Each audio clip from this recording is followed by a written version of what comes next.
আসসালামু আলাইকুম রহমতুল্লাহি ওবরকাতুহু। সম্মানিত দর্শক, দীর্ঘ ১৭ বছর পর বিএনপির সাবেক ভারপ্রাপ্ত চেয়ারম্যান এবং বর্তমানের চেয়ারম্যান জনাব তারেক রহমান সাহেবের স্বদেশ প্রত্যাবর্তনের পর থেকে একের পর এক লঙ্কা কাণ্ড ঘটে যাচ্ছে। এ সকল কর্মকাণ্ডে সাধারণত যারা প্রধান ব্যক্তি তাদের বেশিরভাগ ক্ষেত্রেই তাদের সায় থাকে না, এবং আমি বিশ্বাস করি যে জনাব তারেক রহমান সাহেবেরও এসব ক্ষেত্রে সায় নেই। কিন্তু তার যে বিশাল কর্মযজ্ঞ, এই মুহূর্তে দেশ সামলানো, বিদেশ সামলানো, মানুষের আশা আকাঙ্ক্ষা সামলানো, বিভিন্ন মানুষের সাক্ষাৎকার সামলানো, রাজনৈতিক কর্মকাণ্ড সব মিলিয়ে তাকে নির্ভর করতে হয় তার আশেপাশে যারা রয়েছেন তাদের উপর। এখন তার আশেপাশে যারা আছেন দুই ধরনের মানুষ। যারা দীর্ঘদিন তার সঙ্গে লন্ডনে ছিলেন এবং তার পরীক্ষিত, তিনি তাদেরকে ভালোবাসেন। তো যারা লন্ডনে ছিলেন তাদের ক্ষেত্রে আবার দুটো সমস্যা। প্রথম সমস্যা হলো যে তারেক রহমান সাহেব তাদেরকে খুব ভালোবাসেন, আর এই যে তারেক রহমান সাহেব তাদেরকে খুব ভালোবাসার কারণে বাংলাদেশে বিএনপির যে সকল পরীক্ষিত নেতাকর্মী রাজপথে ছিলেন তারা সঙ্গত কারণে এই সমস্ত লোকদেরকে পছন্দ করেন না, যে আমরা এখানে এত খাটলাম, এত কিছু করলাম, আর তারেক রহমান সাহেব বিদেশ থেকে যাদেরকে নিয়ে এসেছেন তারা বয়সে অল্প, অল্প বয়সী, তরুণ, বাস্তব রাজনীতির ক্ষেত্রে এতটা অভিজ্ঞতা সম্পন্ন নন, অথচ তারেক রহমান সাহেব তাদেরকে প্রিভিলেজ দিচ্ছেন। এই গেল এক। আর তাদেরকে বাদ দিয়ে তারেক রহমান সাহেবের সঙ্গে দেখাও করা যাচ্ছেন না। অন্যদিকে যেটা হলো যে যারা লন্ডন থেকে এসেছেন তারা মূলত তারেক রহমান সাহেব যেহেতু পছন্দ করছেন, তাদেরকে ধরে নেওয়া হয় তারেক রহমান সাহেবের ইচ্ছা, আকাঙ্ক্ষা, স্বপ্ন, তার রুচি, অভিরুচি, শিক্ষা দীক্ষা সব কিছুর সঙ্গেই তারা কমপ্লাই করতে পারেন। তা না হলে তো তাদেরকে নিয়োগ দিতেন না। অথবা এমন হতে পারে যে লন্ডনে তারেক রহমান সাহেব যাদেরকে খুঁজেছেন, তো সেখানে যাদেরকে পাওয়া গেছে সেই সেই লোকগুলোর মধ্যে এরাই উত্তম। এখন হয়তো যদি তারেক রহমান সাহেবের আশেপাশে দেশ চাইতেও আরও অনেক ভালো লোক পাওয়া যেত, এমনকি মার্টিন লুথার কিংয়ের মতো মানুষ পাওয়া যেত, বারাক ওবামার মতো মানুষ পাওয়া যেত, তিনি হয়তো তাদের সাহায্য নিতে পারতেন। এখন যাদেরকে পেয়েছেন এবং গত ১৭ বছর ধরে যারা তাকে সঙ্গ দিয়েছে, বিভিন্ন পরীক্ষায় উত্তীর্ণ হয়েছে, তিনি সঙ্গতির কারণে তাদের প্রতি নির্ভরশীল হবেন। আর সেই মানুষগুলো বাংলাদেশে এসে ন্যাচারালি যে বিপদে পড়বেন সেটা হলো তারা বাংলাদেশের আবহাওয়া, প্রকৃতি, পরিবেশ এটা সহজে বুঝতে পারবেন না। এখানে যারা আছেন বিএনপির ভেতরের এবং বিএনপির বাইরের, জামাতের এবং আওয়ামী লীগের যে সকল শ্রেণী শত্রু রয়েছে, তারা সঙ্গতির কারণে তারেক রহমান সাহেবের যারা পার্সোনাল স্টাফ রয়েছেন, সহকারী রয়েছেন অথবা অ্যাডভাইজার রয়েছেন, তাদের পদে পদে বাধা তৈরি করবেন, বদনাম করবেন, দুর্নাম করবেন, এবং এই কর্মকাণ্ডের ফলে একটার পর একটা অনার সৃষ্টি হবে। আর তার ফলে ইতিমধ্যে অনেক কিছু ঘটে গেছে, যার কিছু কিছু নমুনা আমরা দেখতে পাচ্ছি, আর বেশিরভাগই আমরা দেখতে পাচ্ছি না। কিন্তু আপনি যদি তারেক রহমান সাহেবের মুখের দিকে তাকান তাহলে বুঝতে পারবেন যে সেখানে অনেক কিছু ইঙ্গিত করে। এই গেল এক। ২ নম্বর হলো যে তার সাংগঠনিক যে সঙ্গী সাথী বাংলাদেশে আছেন, এদের মধ্যে তরুণ, বৃদ্ধ এবং মধ্যবয়সী, তাদের মধ্যে একটা দ্বন্দ্ব সংঘাত। যারা মনোনয়ন পেলেন আর যারা পেলেন না, যারা খুশি হলেন না, যারা বিদ্রোহ করলেন, আবার কেউ কেউ বিদ্রোহ করলেন না কিন্তু তলে তলে ঠিকই খোঁচাতে থাকলেন। তো এই জিনিসগুলোর ফলে কি হলো, ওনার যে স্বাভাবিক কর্মকাণ্ড, স্বাভাবিক যে প্রসপেক্ট অ্যান্ড অ্যাসপেক্ট, এই জিনিসগুলো নষ্ট হয়ে যাচ্ছে। তো এই বিষয়গুলো তিনি বুঝবেন বা তার যারা লোকজন বুঝবেন কিভাবে এগুলো থেকে বের হতে হবে সেটা তাদের বিষয়। কিন্তু একটি বিষয় যেটি আমার কাছে মনে হয়েছে যে এটি বলা উচিত, তারেক রহমান সাহেবের জন্য নয়, দেশের জন্য নয়, কিংবা জাতির জন্য নয়, এটি বলা উচিত আমাদের সকলের জন্য স্পেসিফিক। এর কারণ হলো এই সমস্যাগুলো কেবলমাত্র তাকে নয়, আমাদের সবাইকে সম্মিলিতভাবে ক্ষতিগ্রস্ত করবে। যদি আপনি ধরেন যে শেখ হাসিনার জামানাতে সবচেয়ে বড় সমস্যা কি ছিল?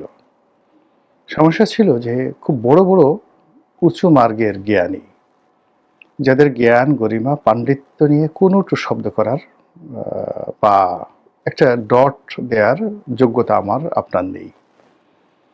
এরা কেউ কবি, কেউ সাহিত্যিক, কেউ সাংবাদিক, কেউ অধ্যাপক, কেউ ভাইস চ্যান্সেলর, স্ব ক্ষেত্রে তারা দেশের সেরা মানুষ।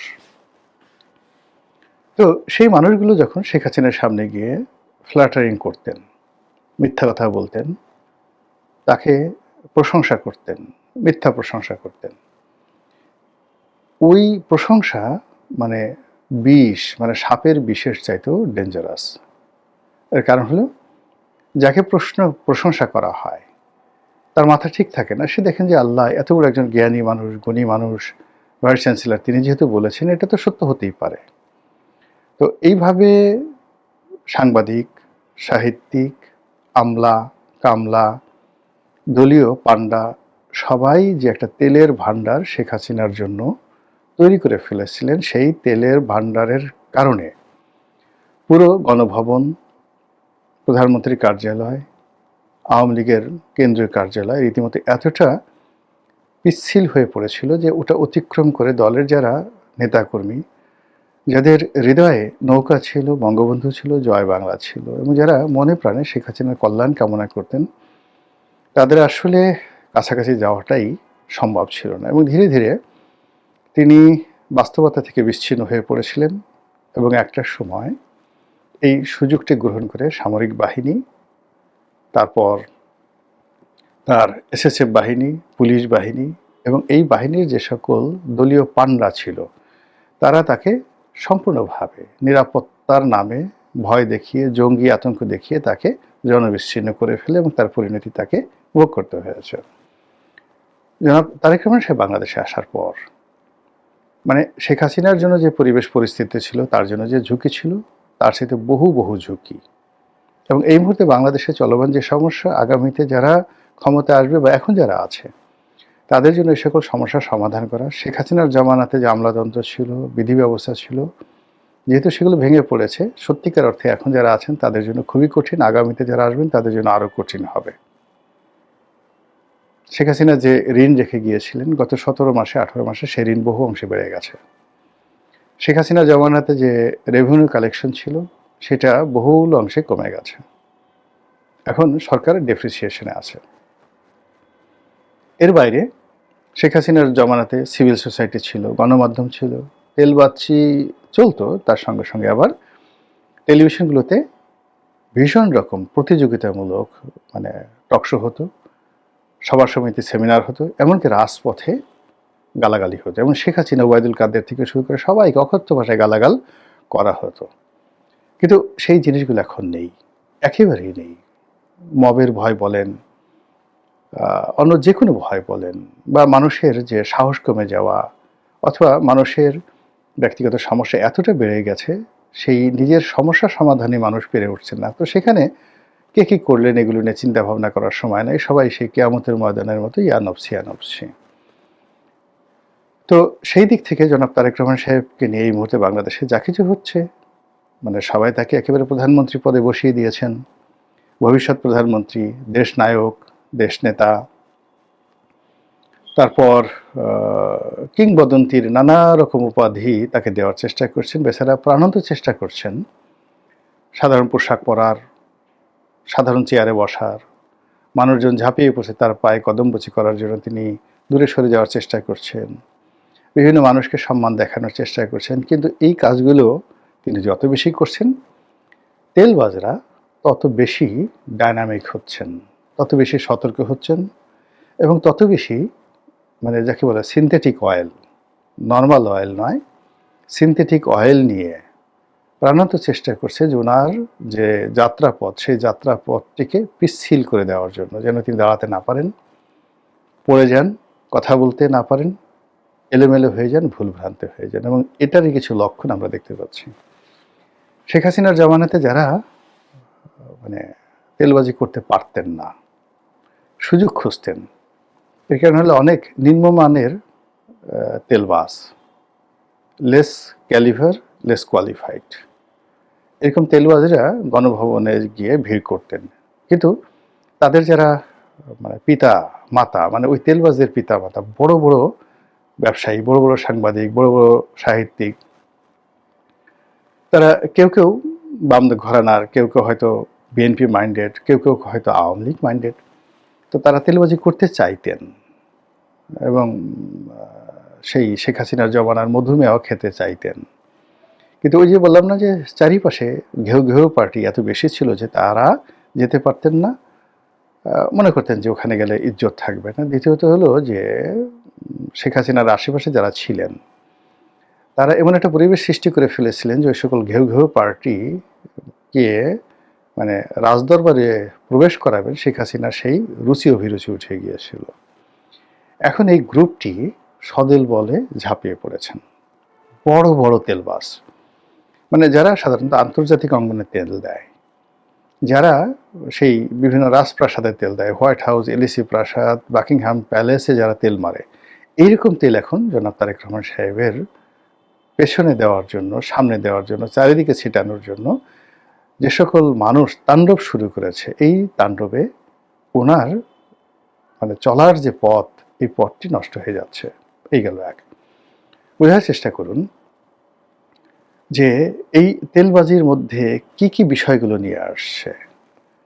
আমরা এখনো যারা ইউটিউবে কন্টেন্ট তৈরি করি বা আমরা ফেসবুকে যারা লিখে খুব সেলিব্রিটি, আমাদের এক একটা যাদের লাইক কমেন্ট বা একটা স্ট্যাটাস দিলে যেখানে 1 লাখ লাইক পড়ে যায়, 1 ঘন্টার মধ্যে যেখানে 50 লাখ লোক দেখে ফেলে, তো এরকম যারা ফেসবুক বা ইউটিউবে যারা সেলিব্রিটি রয়েছি, তো তাদেরকেও যদি বলা হয় যে ইউ আর এ ফেসবুকার, সে কিন্তু একটু হলেও অপমান বোধ করে যে এত কিছু বাদ দিয়ে আমাকে ফেসবুকার বলা হলো, বা বলা হলো সে একজন ইউটিউবার। যেমন আমার কথাই বলি, এখন আমার তো মাশাআল্লাহ ধরেন ইউটিউবে একটা অবস্থা হয়েছে। তো সেই দিক থেকে যদি বলা হয় যে গোলাম মোল্লা রনি সাবেক সংসদ সদস্য, লেখক, চিন্তক, রাজনৈতিক বিশ্লেষক, এগুলো বাদ দিয়ে যদি বলা হয় গোলাম মোল্লা রনি একজন এমিনেন্ট বা ধরুন একজন নামকরা ইউটিউবার, আমার কিন্তু জিনিসটা ভালো লাগে না, কোনো অবস্থাতেই ভালো লাগে না। ইভেন মার্ক জাকারবার্গ, যিনি মেটার প্রধান, ইউটিউব মানে ইসের জনক যাকে বলা হয় ফেসবুকের জনক, তাকেও যদি ফেসবুকার বলা হয় তিনি ইনসাল্ট ফিল করেন এবং তিনি এখন ফেসবুক নিয়ে খুবই আনহ্যাপি, ভীষণ রকম আনহ্যাপি। যেভাবে আলফ্রেড নোবেল তার ডিনামাইট নিয়ে আনহ্যাপি ছিলেন, সেরকম তিনি আনহ্যাপি। তো এখন বাংলাদেশে এই তেলবাজরা জনাব তারেক রহমান সাহেবকে একজন ফেসবুকার হিসেবে শ্রেষ্ঠত্ব দিতে চাচ্ছেন, অমরত্ব দিতে চাচ্ছেন, এবং তারা গবেষণা করে বের করেছেন যে গত কয়েক মাসে ডোনাল্ড ট্রাম্প ফেসবুকে যে সকল স্ট্যাটাস দিয়েছেন বা তার যে অ্যাক্টিভিটিস রয়েছে, তার সাথে তারেক রহমান সাহেবের যে অ্যাক্টিভিটিস এটা অনেক বেশি। এই জন্য তিনি ডোনাল্ড ট্রাম্পের চেয়ে শ্রেষ্ঠ। বলেন তো, দুনিয়া থেকে তেল দেওয়ার আর কোনো শব্দ ছিল না, আর কোনো ভাষা ছিল না, আর কোনো সেক্টর ও উপসেক্টর ছিল না, এই জিনিসগুলো তারা শুরু করেছে। আরেকটি দেখলাম যে জরিপ করে কারা যেন বের করেছে যে সর্বকালের সৎ যারা শাসক তাদের মধ্যে 1 নম্বর হলো জিয়াউর রহমান সাহেব। ভালো কথা, জিয়াউর রহমান সাহেব সততা ছিলেন, এটা জরিপ করার কি আছে? আর এখন জিয়াউর রহমান সাহেবের সততার জরিপ এখন করতে হবে কেন? যেটা ইতিহাসে প্রমাণিত হয়ে গেছে যে তিনি একজন সৎ মানুষ, সেটি এখন এই দালালরা, ফড়িয়ারা বের করেছে। এবং এটা শেখ হাসিনা জামানাতে ছিল। তিনি পৃথিবীর 3 নম্বর সৎ প্রধানমন্ত্রী, তিনি পৃথিবীর 2 নম্বর পরিশ্রমী প্রধানমন্ত্রী। তারপর আরও কত কিছু, মানে তার কাছাকাছি যাওয়ার জন্য 2 কলম লেখা, একটা কবিতা লেখা, একটা বই লেখা, তার বাবাকে নিয়ে কোনো একটা প্রশংসাসূচক বক্তব্য দেওয়া, বঙ্গবন্ধুকে নিয়ে একটা ন্যারেটিভ তৈরি করে, এগুলো করে তারা ধান্দা করত। এখন এই যে ফুড়ি এবং ধান্দা তারেক রহমান সাহেবকে কেন্দ্র করে যেটা শুরু হয়েছে, আল্লাহ মাফ করুক, আমাদের সবাইকে মাফ করবে, এটা যদি অব্যাহত চলতে থাকে তাহলে গন্তব্য যে কোথায় গিয়ে শেষ হয় মহান আল্লাহ রাব্বুল আলামিন ছাড়া আমরা কেউ বলতে পারি না। আসসালামু আলাইকুম ওয়া রাহমাতুল্লাহি ওয়া বারাকাতুহু।